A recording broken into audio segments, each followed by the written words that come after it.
Bombay Vlog. Isang magandang umaga sa inyong lahat mula dito sa Lasak City. Ito na nga mga karagdarag ang mga latest na mga kaganapan sa Miss Universe Philippines 2024. Kasing ganap din ang ating menopausal destruction look for today's vlog. Dahil nga katatapos ko lang manood ng hair story na mga kandidata sa Miss Universe 2024 na kung saan diretso punteriya na tayo, no? Nakulangan ba kayo mga karag-karag? Naghahanap ba kayo ng more? Naghahanap ba kayo ng something talaga na ay, eto, oh, di ba? Sa sariling gusto ko lang, sa sariling pananaw ko lang, sa sariling opinion ko lang, magkaiba-iba tayo, magrispintuhan na lang tayo dito ng mga paninindigan at paniniwala, bitaw. Oh.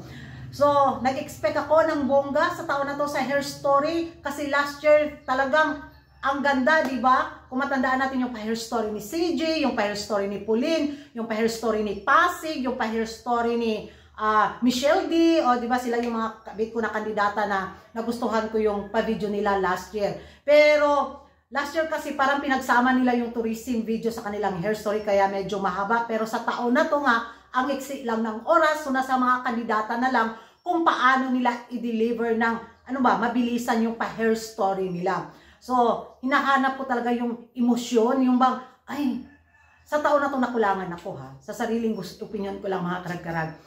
Siguro dahil ang taas ng standard ng last year na pa-hair story kumpara sa taon na to. So, ewan ko sa inyo mga karag-karag kung magkapareho tayo ng opinion. May hinahanap ako sa mga kandidata sa pag-deliver bitaw sa kanilang hair story na which is may something missing. Yun yung ano ko napansin ko mga karag-karag. Siguro, given na lang natin na ang iksi lang ng oras, di ba? So, parang, oh, eto na, ano ko na lang talaga. Pero congratulations pa rin sa lahat ng mga kandidata. Deserve nila yung papuri din. Sa taon na to mga karag-karag, ang nag-top 1 sa akin na pa-hair story sa sariling opinion ko lang, ibigay ko ang round na to kay Atisa Manalo. So, yan lang, base sa mga pa-videong napanood ko sa mga ibang kandidata. Kaya, wala.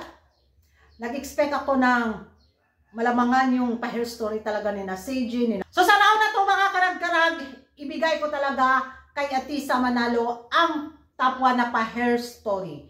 So, ewan ko sa inyo mga karag-karag kung ano yung masasabi nyo nung napanood nyo ang mga pa-hair story ng mga kandidata sa Miss Universe Philippines 2024. Isa rin ba kayo sa nakulangan? Isa rin ba kayo sa nag-expect ng level up pa na pa-hair story kumpara sa last year? At sino sa mga kandidata ang nag-top 1 sa inyo sa pa-hair story? Mag-ingay tayo sa comment section at kung hindi ka pa nakapag-subscribe sa YouTube channel ko, don't forget to like and subscribe. Kung nagkarag ang babaeng laging nagkarag. And see you in my next vlog. Bye-bye!